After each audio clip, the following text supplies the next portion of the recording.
Fíjese que otra persona que fue a apoyar o reaparece, debo de decir, a ver, déjeme plantearlo de esta manera.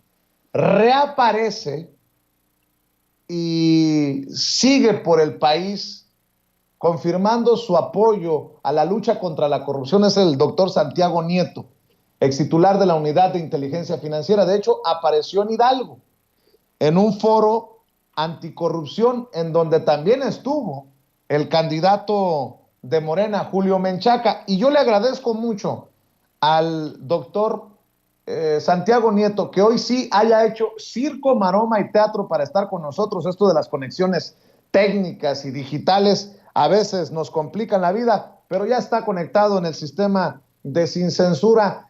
Te mando un abrazo, doctor. ¿Cómo te va? Un abrazo, estimado Vicente, un saludo a ti, a tu auditorio. Y sí, bueno, tuvimos algunos problemas técnicos, pero ya estamos aquí contigo. Aunque eso de los problemas técnicos después de lo de Luis Donaldo Colosio se puede malinterpretar, vamos a hablar de retos, vamos a hablar de complicaciones. Oye, doctor, pues sigues con tu campaña contra la corrupción en diferentes estados. Ahí en Hidalgo, muchos medios de comunicación tradicionales sugerían que habías reaparecido para apoyar al candidato de Morena. Bueno, efectivamente, me hice presente a Pachuca en un evento que organizó la campaña del senador con licencia Julio Menchaca para precisamente abordar los temas de combate a la corrupción, a la impunidad y poder estar apoyando al candidato. ¿Qué creo que es importante? Primero que, como sabemos, uno de los esquemas más importantes del gobierno federal, del presidente López Obrador, ha sido el combate a la corrupción en diversas formas, a través de mecanismos de austeridad, a través de mecanismos de denuncia, a través del uso de la inteligencia financiera, entre otros aspectos, para poder, con mejoras administrativas, para poder controlar la corrupción. Y eso lleva, en segundo lugar, a que para Julio Menchaca el tema del combate a la corrupción sea una necesidad y uno de sus puntos principales de gobierno. Entonces convocó a un grupo de especialistas, estuvo de diversos espacios ideológicos. Estaba lo mismo Eduardo Bojorquez de Transparencia Mexicana, que estaba también yo, y fue acompañado además por otros dos académicos de la UNAM, Julio César Bonilla, que también a su vez es el presidente del Instituto de Transparencia de la Ciudad de México, y Arely Feria, que estuvo conversando un poco sobre el tema de la generación de estas unidades de inteligencia locales. Entonces yo creo que el mensaje de Julio Menchaca es muy claro. También creo que viene una victoria contundente para él el próximo domingo en las elecciones, y el tema es cómo reestructurar el sistema estatal anticorrupción, incluyendo los temas vinculados con la Fiscalía Anticorrupción local, y por supuesto cómo generar mejores mecanismos para poder tener un control, sobre todo en algunas regiones del estado de Hidalgo. Es un estado importante, central en el país, pero en donde ha habido muchos personajes que han sido ligados con temas vinculados con la corrupción y con la impunidad, y creo que es importante que pues un gobierno de izquierda pues tenga una postura muy clara al respecto. Entonces, bueno, efectivamente estuve en Hidalgo, como iré mañana a Quintana Roo, y bueno, estoy pendiente, estoy en comunicación constante con las personas en Tamaulipas para el proceso electoral que se está llevando allá en esa entidad.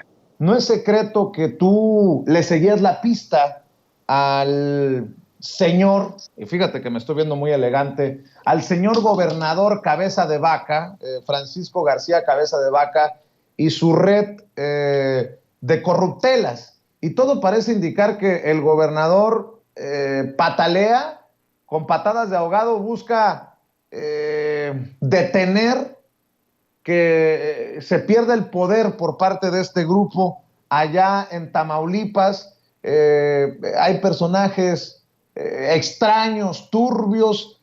¿Qué entiendes de lo que está pasando en Tamaulipas? Y desde tu perspectiva y desde lo que sabes, ¿cómo ha quedado el caso de Cabeza de Vaca, que sigue siendo gobernador, desaforado y hasta con orden de aprehensión, doctor. Sí, es un tema, la verdad, muy lamentable. Creo que, primero, me gustaría hacer un paréntesis. Yo creo que Morena va a ganar la mayoría de las gubernaturas, incluso podría decir 5 de 6. Hay 4 que se perfilan de manera muy clara. Y creo que ese es un primer ejercicio que habría que hacer respecto a la valoración del presidente López Obrador y también a la valoración del gobierno federal. Pese a toda la estática que existe, frente a todos los ataques que existen y frente a este mala idea de intentar polarizar al país, creo que lo que estamos viendo es que la oposición no puede, aún unido, PRI, PAN, PRD, no pueden avanzar en un discurso que establezca algo alterno a lo que Morena está planteando, a lo que el gobierno está planteando. Creo que eso es un tema que ellos tienen que reflexionarlo, porque digamos que no hay una propuesta alternativa, solamente decir no a Morena no implica tener un programa de gobierno. 2, creo que en el caso particular de Tamaulipas, recordemos de qué personaje estamos hablando. De entrada, que al candidato a gobernador le digan el truco, pues ya es algo que nos debe, y en Tamaulipas, ya es algo que nos debe preocupar como país. Lo mismo que el personaje de Cabeza de Vaca. Todos recordamos que en 1986 fue detenido en Estados Unidos. Hay una fotografía en donde él aparece con su ficha sinaléctrica por robo de armas. A ver, no estamos hablando de que entró a robar un supermercado, estaba robando armas. Ese es el gobernador actual de Tamaulipas. Y efectivamente, a lo largo de varios meses se le siguió la pista, se presentó un par de denuncias contra él por varios casos. Podemos hablar del departamento de Santa Fe, podemos hablar de las decisiones de la Auditoría Superior de la Federación sobre el Centro de Justicia para las mujeres y la unidad académica, y podemos hablar también cómo fue él utilizando cantidades importantes de dinero que se introducían a una SOFOM y de ahí servían o a diversas empresas fachada, y de ahí servían para la adquisición, sobre todo, de bienes inmuebles. Es una familia que tiene más de 14 inmuebles en Estados Unidos, sin contar los inmuebles que tienen en México, los ranchos, y bueno, todo, por supuesto que lo que ellos están jugando contra Américo Villarreal es el todo por el todo. Creo que lo que nosotros tenemos que ver es qué hizo este personaje Cabeza de Vaca. Hay muchas cosas realmente asombrosas. Y no solamente hablo por los temas de corrupción, sino también por la forma como operó el Estado. La generación de la Alianza Federalista es no una idea de Cabeza de Vaca, pero es algo que va estructurando Cabeza de Vaca pues en contra del gobierno federal. La forma como le faltó el respeto al presidente, a la entonces secretaria de Gobernación, creo que es un claro ejemplo de lo que no se debe hacer en política. Y bueno, creo que lo que estamos viendo en Tamaulipas es precisamente ese hartazgo de la sociedad tamaulipeca respecto a su gobierno. ¿Cómo se manifiesta? Pues las elecciones municipales fueron un gran termómetro, como Reynosa, Matamoros, Nuevo Laredo, Madero, etcétera, los principales municipios, quitando a Tampico, bueno, Ciudad Victoria, por supuesto, pero quitando a Tampico, todos los demás municipios con mayor densidad poblacional, con mayor incluso ingreso económico, son los que votaron en contra del PAN y de Cabeza de Vaca y terminaron dándole las presidencias municipales a Morena. Y creo que inclusive ganando en su momento la mayoría del Congreso. Después todo parece indicar que se compró a un par de legisladoras que les ha hecho poder tener una mayoría exigua.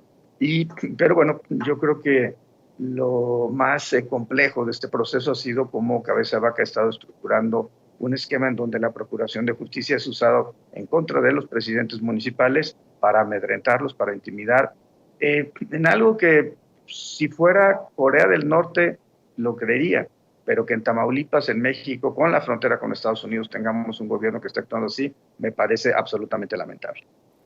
Pues es que se está jugando literalmente la vida política, incluso su libertad. ¿Estarás de acuerdo, doctor? Sí, efectivamente, yo creo que ese es el tema.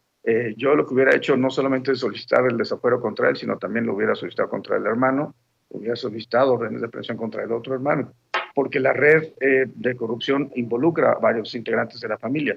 En varias vías, te había comentado hace un momento esto de los 14 millones que entran por 2 empresas fachada y llegan para comprar el departamento que él termina vendiendo en 42 millones. Pero también podemos analizar cómo fluyeron los recursos para 2 personajes importantes, un hombre de apellido Tamés, que es el dueño de la empresa que le termina, evidentemente un prestanombres, que le termina comprando el departamento a cabeza de vaca.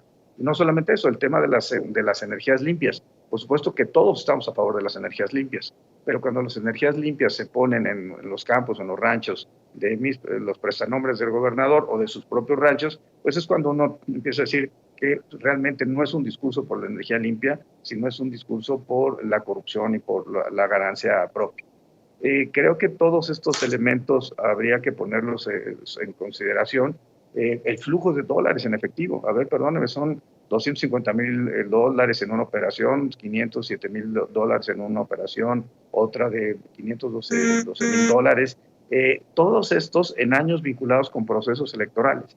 Entonces yo creo que es algo que tenemos que reflexionar a plenitud y que Tamaulipas tiene en este momento la gran oportunidad de quitarse el yugo de un gobierno que ha sido autoritario, altamente corrupto y que ha operado inclusive en contra del propio Estado mexicano.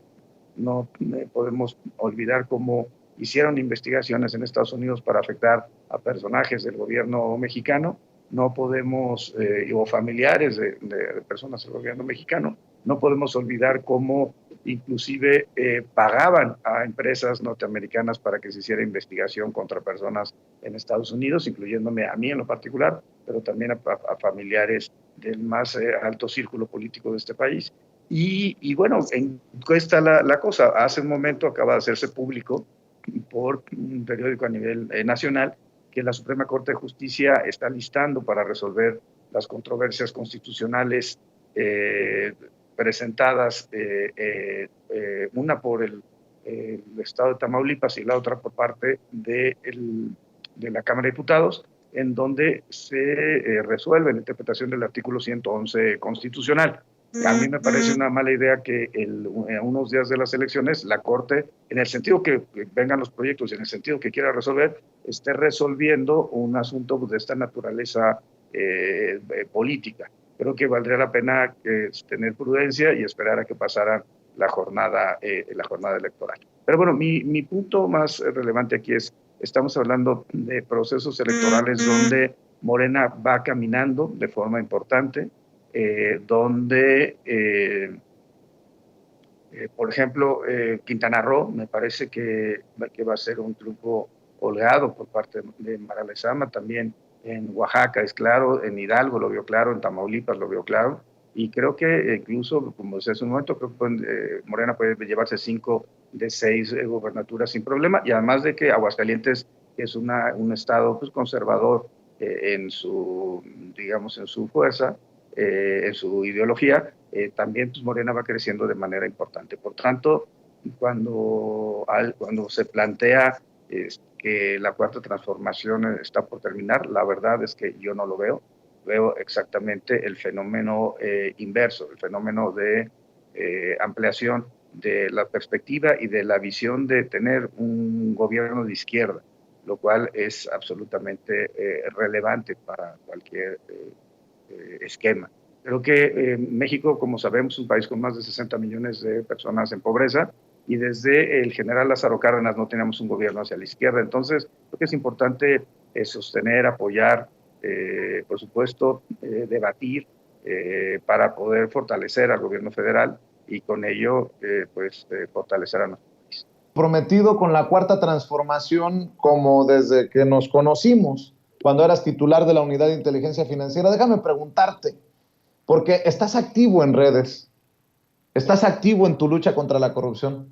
¿Extrañas ser el titular de la Unidad de Inteligencia Financiera?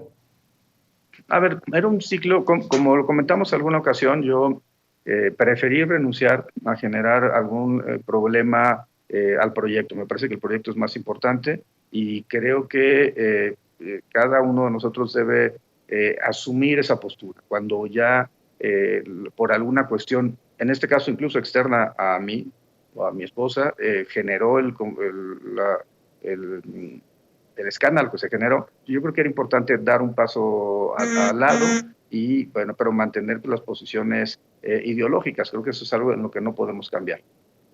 Al final, creo que mucha estática también hubo en esos días, pero se cierran ciclos y mi ciclo en la Unidad de Inteligencia Financiera está cerrado.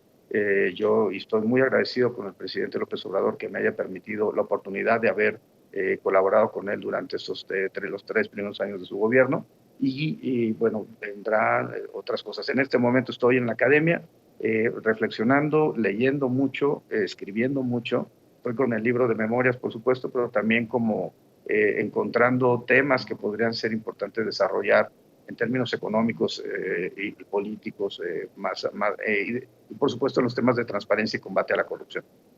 Yo he recibido ataques, sí, por supuesto. Por cierto, parte de los ataques provienen del gobierno de Tamaulipas, pero, bueno, incluso este personaje que me ha llamado sicario, pero bueno, creo que lo único que he matado en mi vida ha sido sus aspiraciones, absurdas aspiraciones presidenciales, por un lado, y por otro lado creo que es importante pues, mantenernos en nuestra posición. Los ataques que yo he recibido es precisamente por transparente, por el conocimiento que hay sobre mis declaraciones patrimoniales y fiscales, y creo que hay que seguir con eso. Creo que nosotros, en general, el movimiento ha enseñado, es donde se encuentra de alguna forma la reserva moral del país. Y creo que está no solamente el presidente López Obrador, sino en muchos de sus colaboradores cercanos, pues el deseo de que las cosas efectivamente cambien para bien y que no tengamos gobiernos que se convierten en autocráticos como el gobierno de Tamaulipas, que que recibe el apoyo de muchas personas del sector conservador, pero o de la oposición, pero que lo hacen más en un afán de oponerse al gobierno que de estar de acuerdo con un gobierno en el que realmente no hay forma de poderlo apoyar o soportar, ¿no? Como es el caso del gobierno de Tamaulipas. Doctor, nunca un tuit tuyo me había hecho tanto ruido. Y déjame hacer referencia a este. Lo publicaste ayer. Tú sabes que te respeto, que te admiro. Ayer escribiste sin palabras, retuiteando la nota de que Enrique Peña Nieto se mudó a España con visa dorada y que vive en un chalet de lujo. Sin palabras. Yo te conozco y sé que ese sin palabras es más que 2 palabras que escribes en Twitter. ¿Qué te parece este empresario, expresidente, que vive junto a Penélope Cruz y a Javier Bardem, que invierte millonadas? Yo te pregunto porque también fuiste perseguido por ese gobierno priista de Peña Nieto. No nos quedemos callados, doctor. Sí, a ver, es que también hay que ponerlo en el contexto. Estamos hablando de que para conseguir una visa dorada, las personas, empresarios, pues básicamente eso se trata, que inviertan en España, pues tienen que invertir por lo menos $500,000 de euros. Y bueno, inclusive pues, se habla de que $1,000,000 puede permitir tener como un estatus especial. Pero bueno, siendo $500,000 de euros en ese inmueble, perdónenme, más eso hay que irlo, digamos, focalizando con el resto de los inmuebles, el lugar donde vive, el chalet, ¿no? de lujo que tiene, todos los espacios donde se ha estado moviendo en los últimos meses. Creo que nos lleva a una reflexión que hay una enorme cantidad de recursos invertidos en España, lo cual les permitió darle ese espacio, ¿no? Estamos hablando de, digamos, un local comercial, porque es un local comercial, que pues, vendría costando pues, más de 10 millones de pesos, más lo que se ha invertido, más todo el resto de cuentas, el resto del chalet, el resto del pago y del consumo que está realizando de manera cotidiana en España. De hecho, hay un tema central, más allá del caso de Peña Nieto y más allá del chalet y del centro convertido en habitación, digo, el centro comercial convertido en casa habitación, de lujo, es que durante los últimos años hay un boom inmobiliario en Europa, en España particularmente en Madrid, Barcelona, de adquisiciones por parte de personas de la clase política mexicana, de la clase política venezolana. Entonces, yo creo que eso es algo en lo que hay que estar reflexionando. El que esta persona tenga esa capacidad, y también para ponerlo a su nombre, porque además no estamos hablando de un crédito hipotecario, estamos hablando de un pago al contado, y que tenga esta capacidad de revisión. Yo había dejado una investigación armada respecto a flujos financieros importantes vinculados con este personaje. Y bueno, creo que lo más relevante es que hubiera, como alguna vez lo planteé, pues una comisión de la verdad para efecto de que se supiera pues qué sucedió en los grandes temas nacionales, ¿no? Finalmente hay una buena parte de estas circunstancias, estas conductas que están prescritas, pero sí habría que reflexionar respecto al desarrollo, a la construcción de vivienda durante el gobierno de Vicente Fox, o al uso de los remanentes petroleros en la época de Vicente Fox. Habría que investigar todo, a ver, la operación de García Luna económica, financiera con israelitas, o todos los temas de juegos y sorteos durante la administración de Calderón, incluso la adquisición de material de guerra. Habría que hacer porque finalmente Calderón lo que hizo fue generar un enfrentamiento que se ha mantenido hasta este momento. Y claro, pues tendremos que revisar, o debería que se tendrá que revisar, no sé, pienso en la Operación Zafiro. Habría que también escribir toda la historia completa de Sedesol, Sedatu, la venta de terrenos nacionales, el regalo de las procuradurías agrarias de tierra a particulares bajo la aquiescencia de Enrique Peña Nieto. Entonces, creo que esta Comisión de la Verdad nos ayudaría a poder entender qué es lo que ha sucedido y cómo mejorar nuestros sistemas de combate a la corrupción. Como se planteó en el evento con el senador Menchaca, senador con licencia Menchaca, candidato Menchaca, el punto está en mejorar los sistemas, utilizar las unidades de inteligencia patrimonial, económica a nivel local, el fortalecer el diseño de las fiscalías para que pueda haber una reacción inmediata en buscar a los beneficiarios finales de los actos de corrupción, a las personas políticamente expuestas, entre otros casos. Entonces yo creo que hay que mantener esa línea y bueno, que podamos seguir adelante en esta lucha constante que tiene el Estado mexicano y la sociedad mexicana para combatir la corrupción y sobre todo combatir la impunidad. Esto que acabas de decir es muy fuerte. Tú dejaste armada una investigación sobre dineros que involucran a Enrique Peña Nieto cuando eras titular de la Unidad de Inteligencia Financiera. ¿Qué pasó con esa investigación? ¿Por qué no la anunciaste tú cuando eras director de la Unidad de Inteligencia Financiera? ¿Qué carambas está pasando entonces si ya había una investigación armada para que pareciera que la Fiscalía, la propia UIF, hoy en día, pues, no avancen en eso? No, bueno, todas las investigaciones son perfectibles. Lo que se hizo fue trabajar en varios ámbitos y yo soy absolutamente respetuoso de Pablo Gómez y de las decisiones que él tome. Mi ciclo en la UIF está cerrado y de hecho yo no he salido públicamente a declarar, salvo hoy que platicamos, pero más bien vinculado con el tema de Tamaulipas respecto a cualquier actuación de la UIF. Y yo creo que lo importante es apoyar a Pablo Gómez y apoyar la política del Estado mexicano en esta materia. Porque además tenemos muchos temas internacionales que aún hay que cumplir, con Gafi, por ejemplo, pero también con la propia OSD, en donde pues la labor de las instituciones mexicanas, incluyendo la UIF, el SAT, etcétera, va a ser un espacio fundamental. Ahora, ¿qué viene? Yo creo que hay que estar muy pendientes por las elecciones de Tamaulipas, para efecto de que el gobierno de Tamaulipas no actúe de manera ilegal o arbitraria como lo ha estado haciendo en contra de los presidentes municipales. Es importante que las fiscalías estén atentas a que no se cometan delitos en estos días, porque ya cuando estamos en esta etapa del proceso electoral, lo que más se acredita es, por supuesto, presión a los electores, compra de votos, condicionamiento de programas sociales, y ya acercándonos unos días antes de las elecciones, en muchas ocasiones lo que hacen los gobiernos, y creo que esto es lo que puede estar sucediendo, y hay que avisarle a la ciudadanía que esté atenta de ello, es que no les permitan que se les recojan sus credenciales de elector.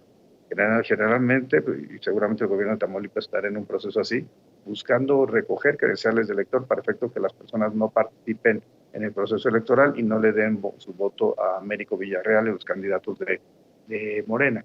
Pero bueno, creo que ese es el gran tema para esta semana y bueno, creo que lo que compete a quienes estamos convencidos en que la democracia debe ser el ejercicio del poder público y que pues estamos convencidos de que no puede haber impunidad aunque las personas se protejan por un fuero.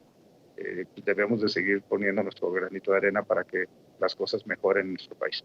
En mi caso particular, pues desde la academia, desde la reflexión teórica y bueno, pues escribiendo sobre todo lo que yo pienso que es el camino para que podamos mejorar las cosas institucionales. Espero verte pronto, doctor.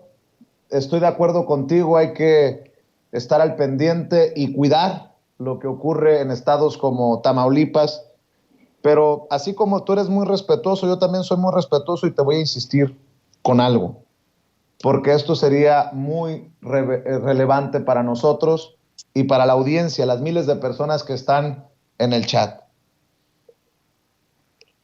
Esa investigación en torno a Peña Nieto y los dineros que llevaban a Peña Nieto. ¿Qué pasó con esa investigación, doctor? Déjame insistirte respetuosamente en este tema. ¿Qué pasó con la investigación que tú dejaste armada en la Unidad de Inteligencia Financiera, que se armó cuando tú eras titular de la Unidad de Inteligencia Financiera? ¿Hacia dónde apuntaba esa investigación sobre los dineros que llevaban a Peña Nieto?